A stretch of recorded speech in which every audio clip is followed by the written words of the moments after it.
So this is how you're going to install a zipper pull on a zipper.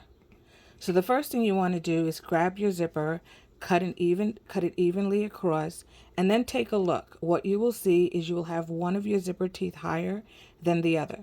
So this side is higher than that side. So I'm going to start with the side that has the zipper teeth higher. I'm going to open up my zipper. I'm going to grab my zipper pull. Your zipper pull is going to get installed so that the round side is near the bottom and the flat side is at the top. I'm going to put this onto my zipper. I can take a look and see that it's coming out the top. I will then insert the other side of my zipper.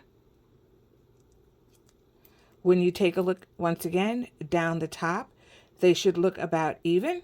Once you have them situated so they look even, you're then going to hold firmly on your zipper pull. Remember, it's the flat side at the top. Hold firmly on your zipper and push your zipper up. When you do that, what you will get is you will get your zipper pull on your zipper tape.